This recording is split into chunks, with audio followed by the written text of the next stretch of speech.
கடற்படை போர்க்கப்பல் அல்ல, ஒரு சரக்கு கப்பல். வழக்கமாக அது அந்த வளைகுடா பகுதிகளுக்கு போக வேண்டும்னு சொன்னா அந்த சூயஸ் கானால், ஜிப்ரால்டர் வழிய அந்த மத்திய தரைக்கடலுக்கு போய் அப்படி போகும். இது அப்படி போகாமல் எப்படி போயிருக்குன்னு கேட்டிங்கன்னு சொன்னா ஆப்பிரிக்காவுடைய நன்னம்பிக்கை முனையை முழுக்க சுற்றி கடந்து எடுத்து அது வந்திருக்கிறது. USNS ரபர்டோ பெரிங்கிறதா அந்த கப்பல். அப்போ என்ன நடந்திருக்கு அப்படிங்கும் பொழுது, அங்கே அந்த செங்கடல்ல நடு கடல்ல போயிட்டு இருக்கும்போது திடீர்னு அபாயமணி, என்ன நடக்குன்னு தெரியல. 4 நிமிடங்கள்ல அந்த கப்பல் மீது ஒரு தாக்குதல் நடக்குது. 20 நிமிடங்களில் 20 நிமிஷம்தான் 2400 அடி ஆழமுள்ள அந்த கடலுக்கு கீழ் அந்த கப்பல் சென்று விட்டது. ஒன்றை தடுத்து அழித்து விட்டனர். 2வது ஏவுகணை தடுப்பை மீறி அந்த கப்பல்ல உள்ளுக்கு நேர வானத்துல இருந்து செங்குத்தா இறங்கிட்டு இந்த இறங்கி அந்த டெக்கு, அந்த 2 அடுக்கு டெக்குகளுக்கு கீழே போய் அந்த ஏவுகணைகள்லாம் இருக்கு பார்த்தீங்களா, அந்த இடத்துல போய் உள்ளுக்கு நுழைஞ்சி வெடிச்சிருக்கு. வெடிச்சதுல அங்கிருந்த அமினிஷன், பல்வேறு ராக்கெட்டுகள் எல்லாமே கேஸ்கேடிங் எஃபெக்ட்பாங்க ஆங்கிலத்தில், சங்கிலி தொடராக ஒன்று வெடிச்சு இதெல்லாமே அப்படி செகண்டுக்குள்ள சன நேரத்தில் நடந்து அடுத்தடுத்து மிகப்பெரிய பேரழிவை ஏற்படுத்தி விட்டது. அடுத்த 6 நிமிடங்களுக்குள் கப்பல் என்ன செஞ்சிருக்குன்னு கேட்டீங்கன்னா 2ஆக பிளந்து, அப்படி 2ஆ பிளந்து கடலுக்கு அடியில் மூழ்கி விட்டது.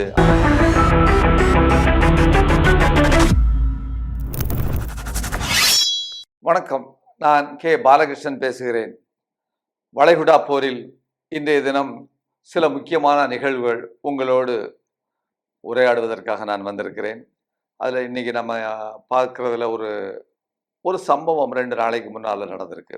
அந்த சம்பவம் பார்த்தீங்கன்னா, அந்த சம்பவத்தை உண்மையிலே எப்படி நடந்தது அப்படிங்கிறது நம்ம ஒரு மர்ம கதையில் வர்ற மாதிரி திகிலூட்டக்கூடிய வகையிலே அந்த சம்பவம் நடந்திருக்கிறது அப்படிங்கிறத நம்ம முதலில் நான் சொல்லிடுறேன். அதாவது ஒரு 5 ஏவுகணைகள் 20 நிமிடங்கள் 58 பில்லியன் டாலர் அரோகரா கதம் முடிந்து விட்டது. அதுதான் என்ற அந்த நிலை, அந்த விஷயம் என்னன்னு கேட்டீங்கன்னா, அமெரிக்காவுடைய கடற்படை அதை சேர்ந்த ஒரு சரக்கு கப்பல், கடற்படை போர்க்கப்பல் அல்ல, ஒரு சரக்கு கப்பல். வழக்கமாக அது அந்த வளைகுடா பகுதிகளுக்கு போக வேண்டும்னு சொன்னா அந்த சூயஸ் கானால், ஜிப்ரால்டர் வழிய அந்த மத்திய தரைக்கடலுக்கு போய் அப்படி போகும். இது அப்படி போகாமல் எப்படி போயிருக்குன்னு கேட்டிங்கன்னு சொன்னா ஆப்பிரிக்காவுடைய நன்னம்பிக்கை முனையை முழுக்க சுற்றி கடந்து எடுத்து அது வந்திருக்கிறது. செங்கடலுக்கு போயிருக்கிறது. ஆப்பிரிக்கா கண்டம் முழுவதையும் சுற்றி வளைச்சு செங்கடலுக்கு போயிருக்கு. ஒரு குறிப்பிட்ட நேரத்துக்கு பின்னால அங்க என்ன நடந்ததுன்னு யாராலும் தெளிவாக சொல்ல முடியல. ஆனாலும் ஒரு அசம்ஷன் இப்படி இருக்கு அப்படிங்கிறத இந்த நடந்த சம்பவங்கள் தான் இன்றைக்கு 2 நாட்கள் நடந்த போர்ல ஒரு மிகப்பெரிய திருப்பு முனையாகவும் ஒரு முக்கிய புள்ளியாகவும் இருக்க போகிறது என்பதை நாம் சொல்ல விரும்புகிறேன். அதாவது இந்த கப்பல் பார்த்தீங்கன்னு சொன்னா அமெரிக்கா கப்பற்படையுடைய சரக்கு கப்பல் ஏற்கனவே அங்கே நின்று கொண்டிருக்கக்கூடிய போர்க்கப்பல்களுக்கு, அந்த வட்டாரங்களில் நின்று கொண்டிருக்கக்கூடிய போர்க்கப்பல்களுக்கு அல்லது அவர்களுடைய படைத்தளங்களுக்கு ஆயுதங்களை வழங்கக்கூடிய, சப்ளை செய்யக்கூடிய அந்த கப்பல். அந்த கப்பலுக்கு அதாவது அதனுடைய பெயர் ரபர்டோ பெரி, USNS ரபர்டோ பெரிங்கிறதா அந்த கப்பல். அப்போ என்ன நடந்திருக்கு அப்படிங்கும் பொழுது, அங்கே அந்த செங்கடல்ல நடு கடல்ல போயிட்டு இருக்கும்போது திடீர்னு அபாயமணி, என்ன நடக்குன்னு தெரியல. 4 நிமிடங்கள்ல அந்த கப்பல் மீது ஒரு தாக்குதல் நடக்குது. 20 நிமிடங்களில் 20 நிமிஷம்தான் 2400 அடி ஆழமுள்ள அந்த கடலுக்கு கீழ் அந்த கப்பல் சென்று விட்டது. அந்த கப்பல்ல உள்ள அந்த என்ன சொல்றது, அந்த கப்பல் மூழ்கியதை விட அந்த கப்பலில் உள்ள சரக்குகள் மிக மிக முக்கியமானது அப்படிங்கிறது தான் இன்றைக்கு. அந்த கப்பலை பற்றி சொல்லும் பொழுது 689 அடி நீளமுள்ள கப்பல், 41,000 டன் எடை உள்ளது. தடுப்பு ஏவுகணைகள், இன்டர்செப்டர் மிசில்ஸ்ன்னு சொல்லுவாங்க, அதுவும் அமினேஷனும் ஆயிரக்கணக்கில் அது ஏற்றிக்கொண்டு, பல்லாயிரக்கணக்கில்னு சொல்லணும், ஏற்றிக்கொண்டு ட்ரோன்ஸ்களை வீழ்த்தக்கூடிய அந்த இன்டர்செப்டர்ஸை வந்து அது இப்போ அந்த வந்த கப்பல் இப்பொழுது கடலுக்கு அடியில் கிடக்குது. எப்படி இது நடந்தது? என்ன விஷயம் நடந்தது? அந்த கப்பல்ல என்ன இருந்தது? அதைத்தான் நம்ம பார்க்க போறோம். அந்த கப்பல்ல 1200 SM-2 இன்டர்செப்டர் தடுப்பு ஏவுகணைகள். ஒவ்வொரு ஏவுகணையும் $2.4 மில்லியன். இந்த ஏவுகணையுடைய பெயரு SM-2 அப்படிங்கிற அந்த ஏவுகணை. இது அடுத்தது சுமார் 400 SM-3 ராக்கெட்டுகள். இது அதை விட அதிகமான பவர்ஃபுல்லானது.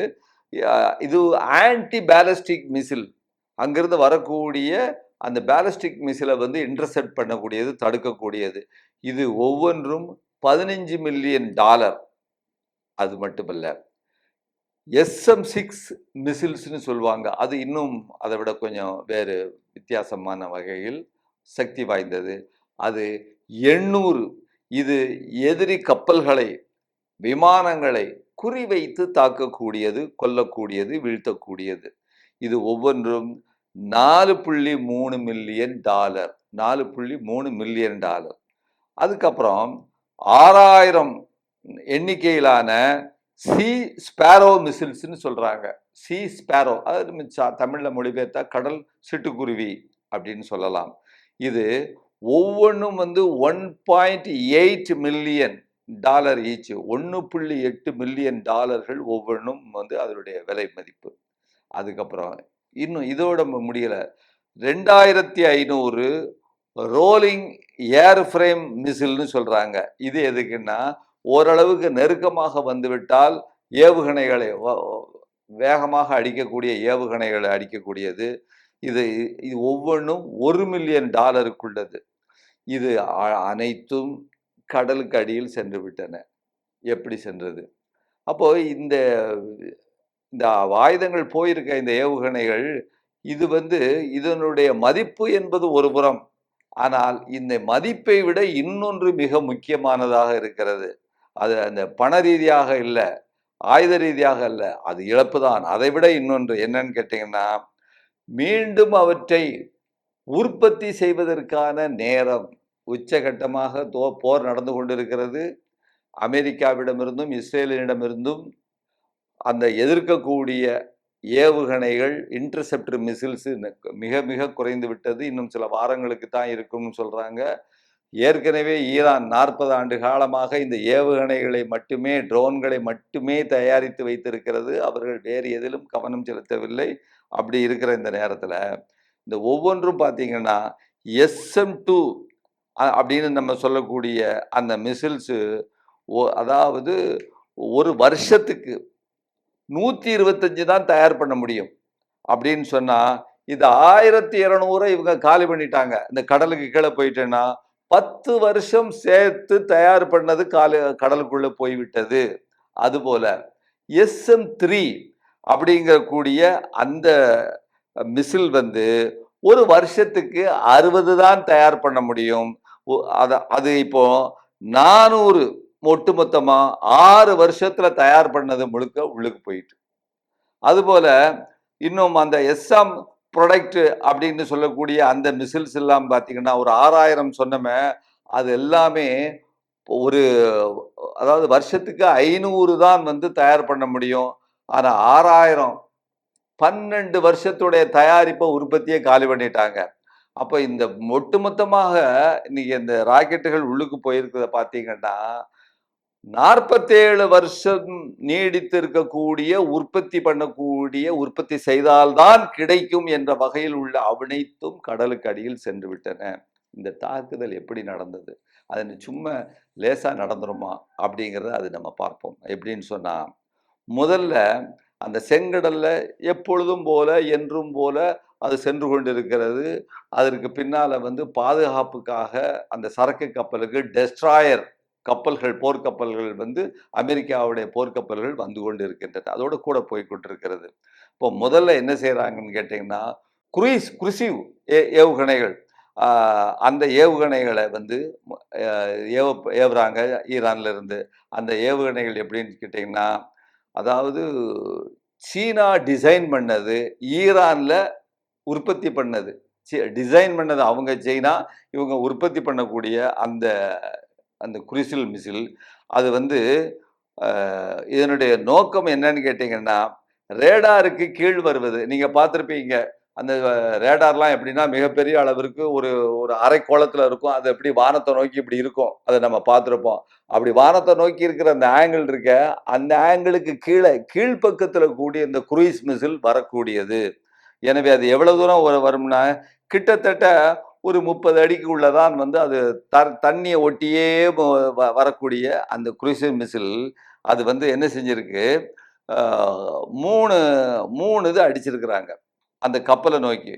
2 மிசில இவங்க வந்து இன்டர்செப்டர் மிசில் பக்கத்துல வரக்கூடிய இந்த டெஸ்ட்ராயர் கப்பல் வந்து 2 காலி பண்ணிட்டு, மிச்சமுள்ள ஒண்ணே ஒண்ணு வந்து அந்த சரக்கு கப்பல அந்த தண்ணிய ஒட்டி வந்த இடத்துல வந்து அடிச்சு, ஒரு சேதத்த பெரிய ஹோல போட்டுட்டு, அப்புறம் தண்ணி வந்து உள்ளுக்கு போக ஆரம்பிச்சுட்டு.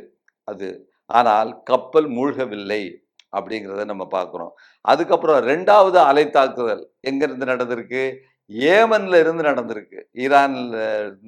ஈரானுடைய நட்பு நாடாக இருக்கக்கூடிய, அவர்களுக்காக வேலை செய்து கொண்டிருக்கக்கூடிய அந்த ஏமன்ல இருந்து அங்க உள்ள படைகள் தாக்கியிருக்கு. என்னன்னு கேட்டீங்கன்னா, 2 அ கொதார் பாலிஸ்டிக் மிசில்ஸ வந்து அவர்கள் ஏமனிலிருந்து ஏவியிருக்காங்க. ஈரானுடைய ஆலோசனைப்படி. அத பார்த்தீங்கன்னா, 2ம் ஒருங்கிணைந்த வகையில் கோஆர்டினேட் பண்ணி அந்த டைமிங் முக்கியம். 2யும் அடிச்சிருக்கிறாங்க. அங்கிருந்து குரூயிஸ் மிசில் வருது. இங்கிருந்து பார்த்தீங்கன்னு சொன்னா வந்து ஏமன்ல இருந்து இந்த கதார் மிசில் வருது. இது 2 அனுப்புனதுல இது வந்து மேட்ச் 5ன்னு சொல்றாங்க. அதாவது எப்படின்னு கேட்டீங்கன்னா, ஒலியை விட வேகமாக போகக்கூடியது. இதை தடுப்பது கடினம். ஒன்றை தடுத்து அழித்து விட்டனர்.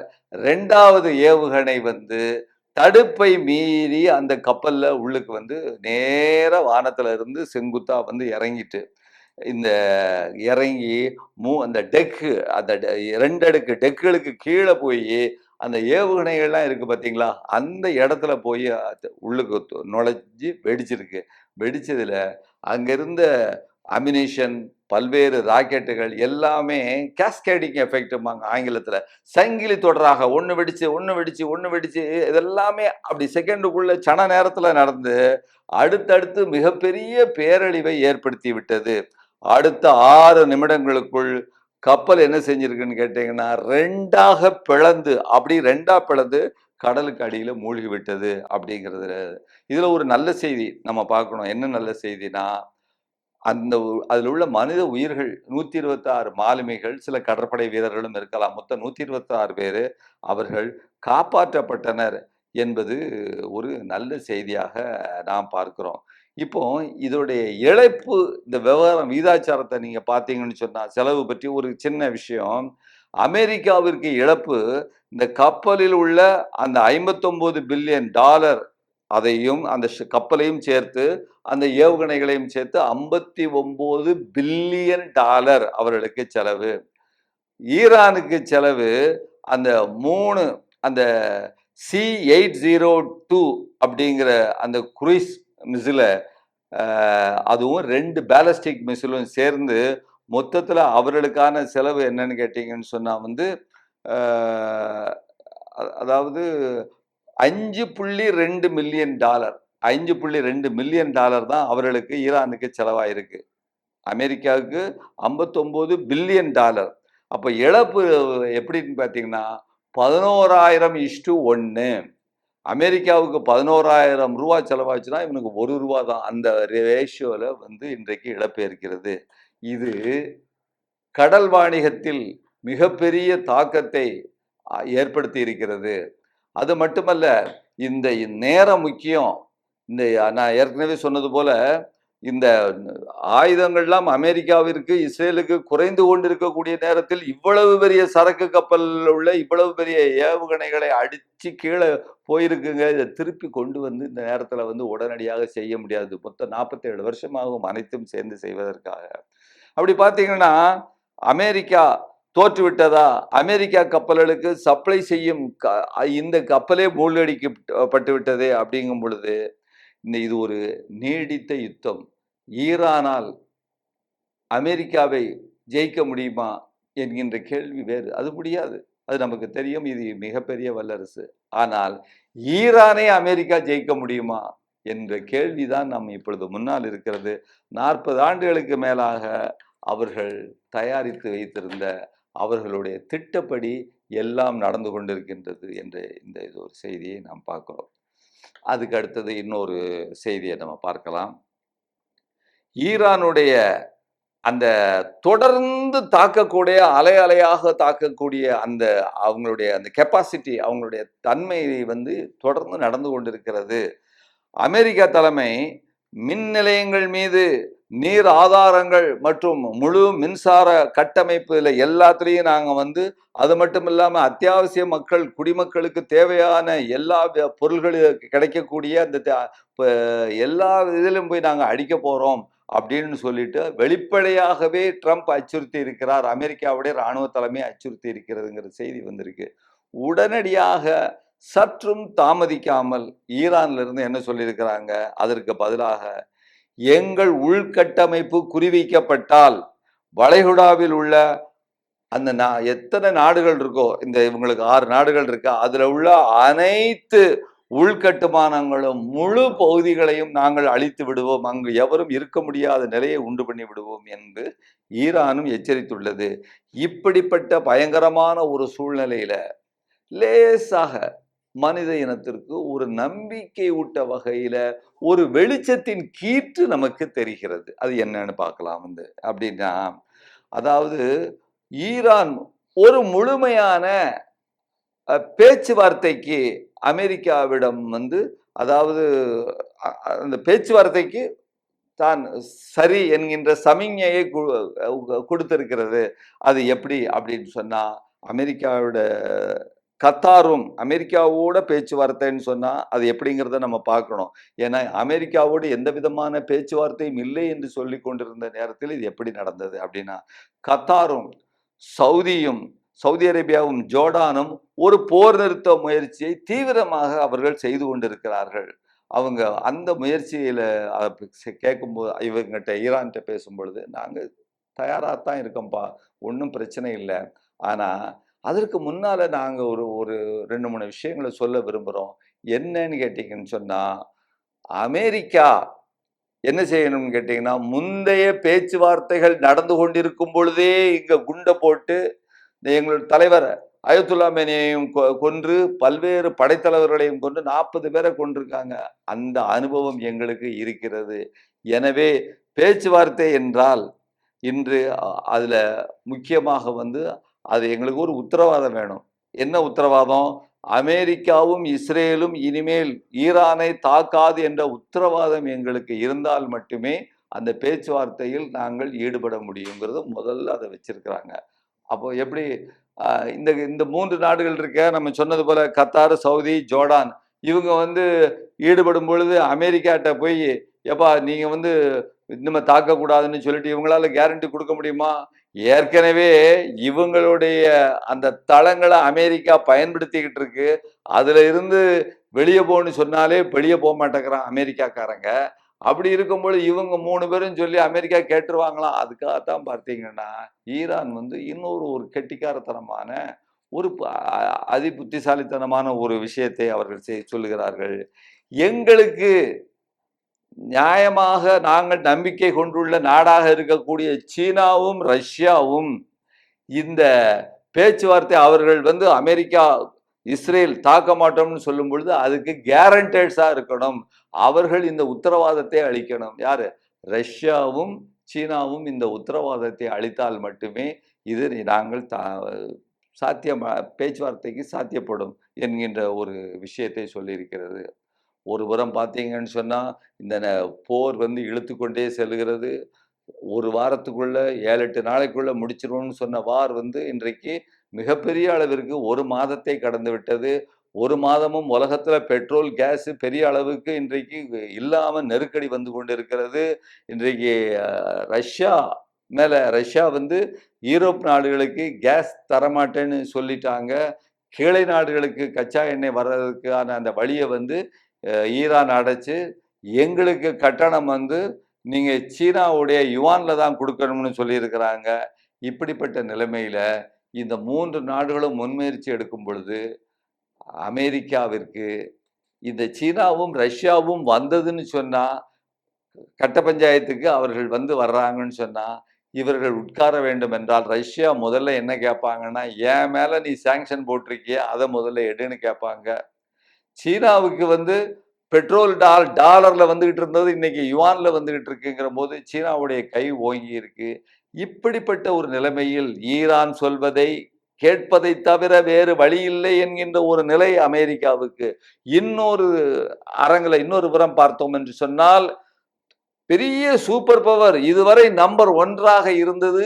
ஈரான் முன் மண்டியிடாத குறையாக, காலை பிடிக்காத குறையாக இன்று கீழே விழுந்து கொண்டிருக்கின்ற நிலை இன்றைக்கு உலகம் முழுவதும் இது அமெரிக்காவை நோக்கி கையை நீட்டிக் கொண்டிருக்கிறது. இதுக்கும் வேறு அடுத்தால அமெரிக்காவில் லட்சக்கணக்கான மக்கள், ஏற்கனவே 1 கோடி மக்கள் வீதிக்கு வந்து விட்டார்கள்.